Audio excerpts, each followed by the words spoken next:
Good morning, dear students. Today I am going to explain you the sixth chapter of your prose book, Women's Education. Its writer is Dr. Sarvapalli Radhakrishnan. Today I am explaining you some important explanations of this chapter. The first explanation is you are living in the joy of your work. Reference. These beautiful lines have been taken from the lesson Women's Education written by Dr. Sarvepalli Radhakrishnan. ये सुंदर पंक्तियां doctor Sarvepalli Radhakrishnan के द्वारा लिखित पाठ women's education से ली गई हैं। Context. The writer is much worried, लेखक बहुत ज़्यादा चिंतित है। हियर, यहाँ पर, अबाउट द गर्ल्स, लड़कियों के बारे में, स्त्रियों के बारे में। Their place in the society, कि उनका समाज में क्या स्थान है। एंड देयर एजुकेशन, और उनकी शिक्षा के प्रति। Explanation. The writer says that, लेखक कहते हैं कि it is the new era after the independence, स्वतंत्रता प्राप्ति के पश्चात एक नया युग प्रारंभ हो चुका है। ये नया युग है स्वतंत्रता के बाद। Womens have regained their lost dignity, अब स्त्रियों ने अपना खोया हुआ सम्मान पुनः प्राप्त करना शुरू कर दिया है या वे प्राप्त कर चुकी हैं। स्त्रियों के सम्मान में कुछ शताब्दियों पहले कमी आई थी और वो कमी चली आ रही थी, लेकिन स्वतंत्रता प्राप्ति के पश्चात, महात्मा गांधी जी के कुछ प्रयासों के पश्चात स्त्रियों ने अपने खोए हुए सम्मान को प्राप्त किया है। Now they are working in every field, अब वो हर क्षेत्र में कार्य कर रही हैं। इन अवर सोसाइटी, हमारे समाज में हर क्षेत्र में वो कार्य कर रही हैं। एज सोशल वर्क, जैसे कि सामाजिक कार्य हैं। पब्लिक लाइफ, सार्वजनिक क्षेत्र में कार्य हैं, सार्वजनिक जीवन में कार्य हैं। एंड एडमिनिस्ट्रेशन, और प्रशासन के क्षेत्र में भी वो कार्य कर रही हैं। The women of discipline minds, स्त्रियां जिनके मस्तिष्क अनुशासित हैं। एंड रेस्ट्रेन्ड मैनर्स, और जिनके तौर तरीके नियंत्रित हैं। Are required in our society today, आज ऐसे ही समाज की, ऐसे ही स्त्रियों की हमारे समाज में आवश्यकता है।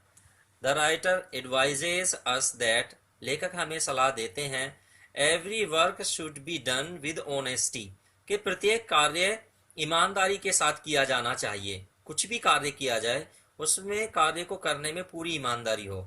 एंड डिसिप्लिन माइंड, और मन, मस्तिष्क बिल्कुल अनुशासित होना चाहिए। There will be a quality in performed work, तो जो कार्य किया गया है उसमें एक गुण होगा, उसमें क्वालिटी होगी। The performer will achieve a great success, तो जो उस कार्य को कर रहा व्यक्ति होता है उसे महान सफलता प्राप्त होती है। इन हिज वर्क, अपने कार्य में, जो कार्य वो कर रहा है, करने वाला व्यक्ति, उसे महान सफलता प्राप्त होती है उस कार्य में। He will get A true pleasure, उसे एक सच्ची खुशी प्राप्त होगी। After he has completed that work, जब वो उस कार्य को पूरा कर लेगा तो उसे पूर्ण खुशी महसूस होगी। The second explanation is compassion, दया is the not more than that. Compassion, दया वाला ये मोस्ट इंपॉर्टेंट एक्सप्लेनेशन स्टेंजा है, पैराग्राफ है। इसको स्पेशल रूप से आप देखेंगे, कई बार परीक्षा में पूछा जाता है। Reference. These lines have been taken from the lesson Women's Education written by Dr. S. Radhakrishnan, पहले के समान ही है। ये सुंदर लाइनें डॉक्टर सर्वपल्ली राधाकृष्णन के द्वारा लिखे गए आर्टिकल वीमेंस एजुकेशन से ली गई हैं। Context. The writer describes the greatest quality of women's heart, लेखक स्त्रियों के हृदय के महानतम गुण दया के विषय में वर्णन करते हैं। विच इज़ हाईली रिक्वायर्ड, जो बहुत अधिक आवश्यक है, अर्थात दया का गुण स्त्रियों में बहुत ज़्यादा आवश्यक है। The writer says that mercy is one of the greatest of qualities of women's heart, लेखक कहते हैं कि दया स्त्रियों के हृदय के महानतम गुणों में से एक गुण है। It is more required in women than a man, ये एक पुरुष के मुकाबले स्त्रियों में परम आवश्यक है, अर्थात स्त्रियों के अंदर दया होनी परम आवश्यक है। The writer had read a book recently, इसी सिलसिले में, इसी बारे में लेखक ने हाल ही में कुछ समय पहले एक पुस्तक पढ़ी थी। It tells about the decline of womanhood, जो हमें नारीत्व के पतन के विषय में बताती है। लेखक ने एक पुस्तक पढ़ी थी, उसमें नारी के चरित्र के विषय में, नारी के नारीत्व के पतन के विषय में उसने पढ़ा था। उसका कारण क्या था? The reason is the decline of mercy in women, और उसका कारण ये था कि स्त्री के हृदय में दया का पतन हो गया था, उसके हृदय से दया चली गई थी, समाप्त हो गई थी, इसलिए उसके नारीत्व का पतन हुआ। द राइटर वांट्स दैट, लेखक चाहते हैं कि every women must have this quality of mercy in her heart, लेखक चाहते हैं कि हर स्त्री में ये गुण, दया का ये गुण उसके हृदय में पाया जाना परम आवश्यक है। It is highly essential natural virtue, ये तो परम आवश्यक प्राकृतिक गुण है जो होना ही चाहिए, डेफिनेटली पाया जाना चाहिए, इसके बिना काम चलने वाला नहीं है। Every man and women must have compassion, प्रत्येक पुरुष और स्त्री में दया होनी अवश्य चाहिए। टू ईच अदर, एक दूसरे के प्रति होनी चाहिए, प्रत्येक व्यक्ति में प्रत्येक व्यक्ति के प्रति दया का भाव होना परम आवश्यक है। Only that person can help A needy, केवल वही व्यक्ति एक आवश्यकता वाले व्यक्ति की मदद कर सकता है।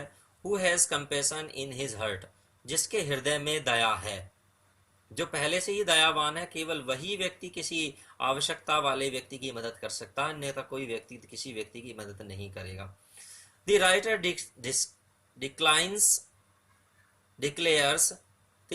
declares if a person does not has compassion, लेखक ये उद्घोषणा करते हैं कि यदि एक व्यक्ति में दया नहीं है, इन हिज हार्ट, उसके हृदय में, that is not a human being, तो वो एक मानव नहीं है, मनुष्य ही नहीं है यदि उसके हृदय में दया नहीं है।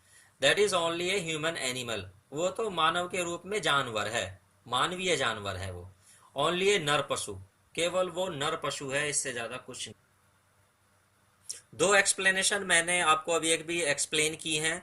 नाउ डू योर सेल्फ, अब आप स्वयं कीजिए। ये दो एक्सप्लेनेशन है। Therefore it is essential that the dash dash dash you have to define for your self.